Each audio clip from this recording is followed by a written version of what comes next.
Hey everyone, this Swarm HR Help video is going to talk about how to do case management. So let's close the user access dropdown and click on HR access and click case management. So the first thing we're going to do is click on new case type, and you can see we have the case type. Let's give it immigration and hit create.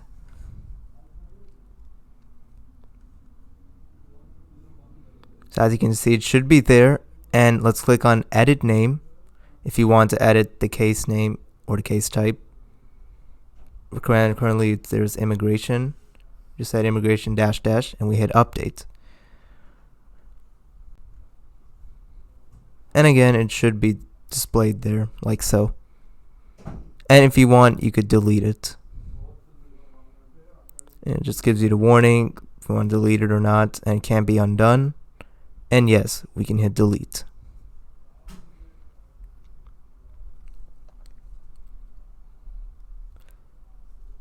And there we have it. The case type is deleted. Now let's click on new case. And let's give a case name, let's say H1 for John Appleseed, Johnny Appleseed. The case template, we just keep it as H1. Due date, let's say August 31st. The employee, can say John Diggle.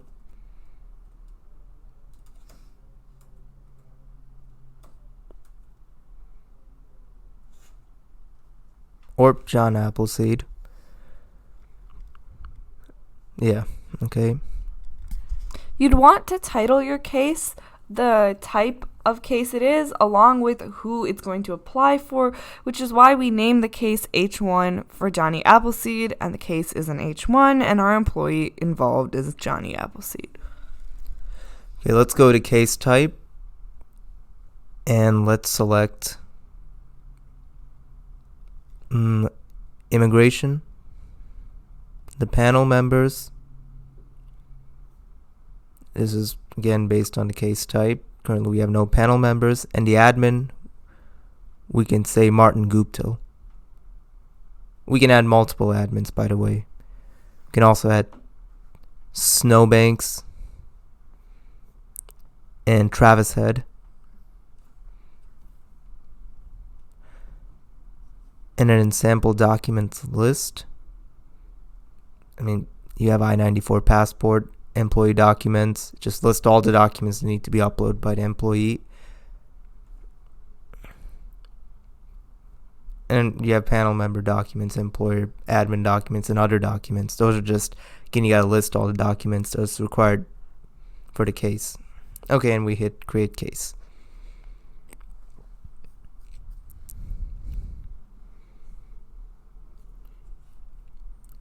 And if you scroll down,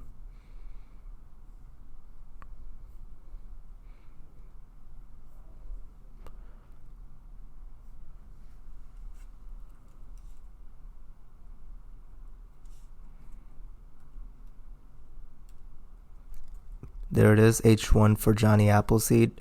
Yeah, sometimes you have to hit the search button. You have to click on the search button and type your case name, so it's important to remember it.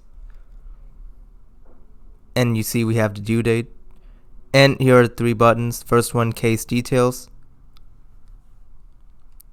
This allows you to view your case, just what you typed in, your employee, your admin in charge, and you can add a note here if you want.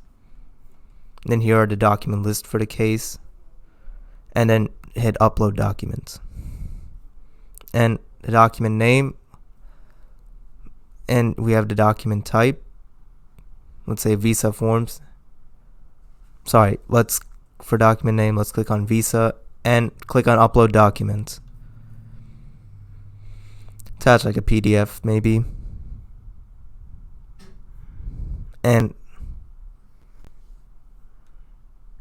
let's hit upload document.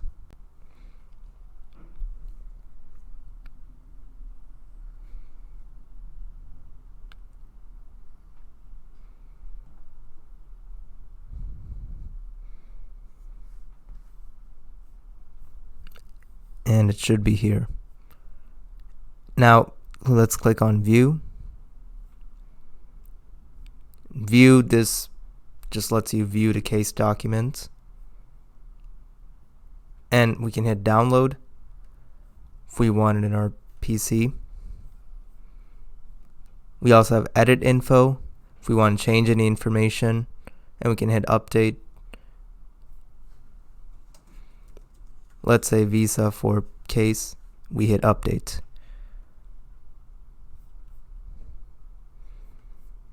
And finally, here's visa for case. And finally, we have delete if we don't want it anymore. And you can see success document was deleted successfully. And let's add a note. Say this is a test. And click on add notes. And it should say case notes is added. We can see over here, Tom Cruise says this is a test. Then let's say we can change case status. So let's create a new status, either given or processed. Let's say given. And the status change notes, just say test. And click update.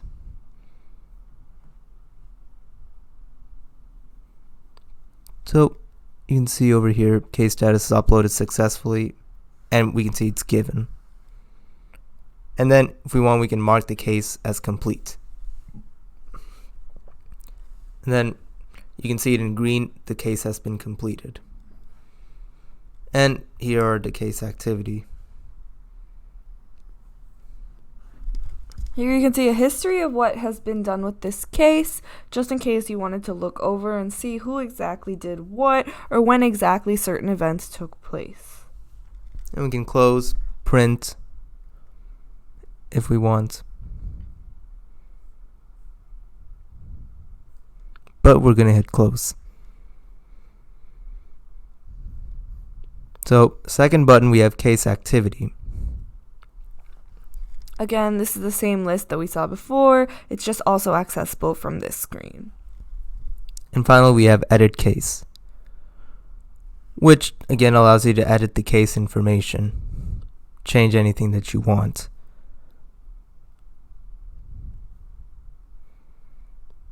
Now, here we have case templates. Let's say we want to add a case template. The template name, we can say H1 or intern. And employee documents, again, like so, just got to add the documents, but employee. And we also have add new. And the add new, let's say the status test. And hit create template.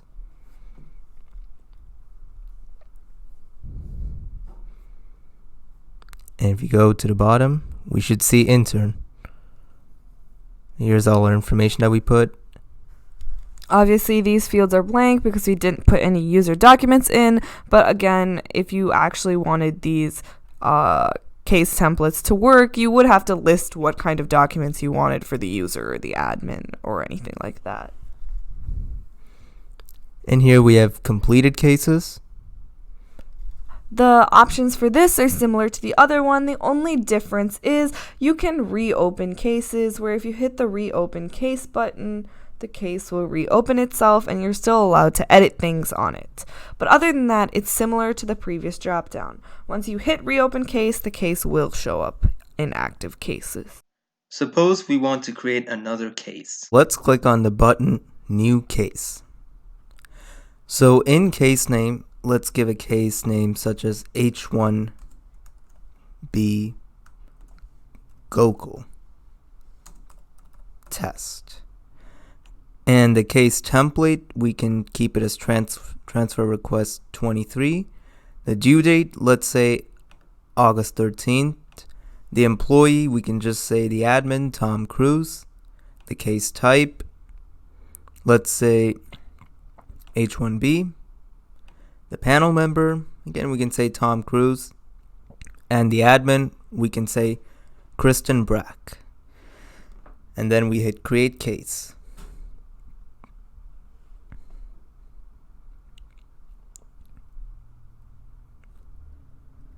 So once the case is created, you can then go into user access and click on my case.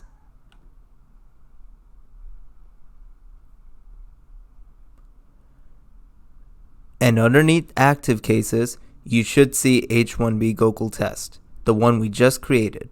So if you click on that, you can see the admin in charge and the admin in email, the employee email, and the panel members.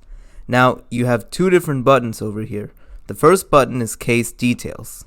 So if we click on that, here we can see what it does. Here's the employee, the admin's in charge, what we saw before. And we also have case notes. Suppose if an employee wants to add some notes, they can add some here. Say they want to add this, and you can click add notes. And success, the case notes are added. And you can see over here, Tom Cruise says whatever we wrote over there. Suppose if we want our employees to upload a document, they can go to case documents and then click upload document. And let's say the document name, let's give it test doc. The doc type, we'll just say other. And let's upload a document. Let's say a PDF. And click upload document. And you should get success, document successfully uploaded.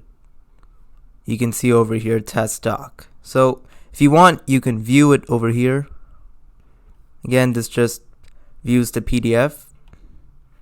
If you want, you can download it into your computer. If you want, you can edit the info. Let's say we say test DC. Let's change that to test DC dash. And let's hit update. So you should get success, document info updated successfully. And we can see the dash over here. And last but not least, we can hit delete. And you should get success, document deleted successfully. Now let's look at the case details above over here. So you have three different buttons. One is change case status, mark case as complete, and case activity. So let's click on change case status. So if we click on that, you can see this one by default, there's already case that's created. Let's say we want to create a new status. Let's click case initiated. And the status notes, we can just say test status. And let's hit update.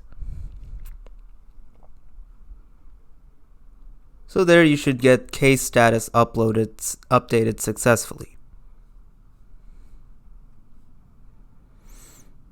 And now let's click over here, mark case as complete.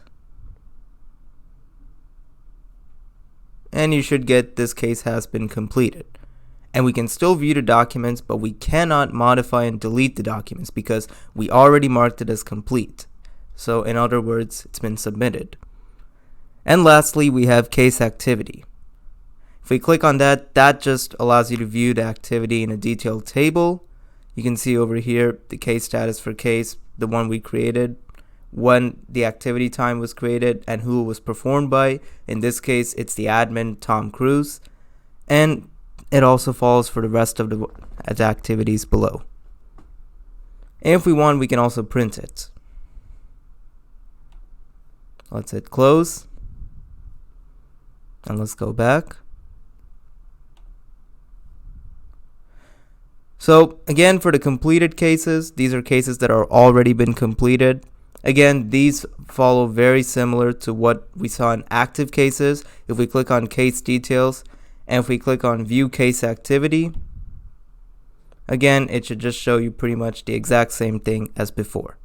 And that's it for the video. Again, if you have any questions, please feel free to contact us. Our email is in the link below, and thank you.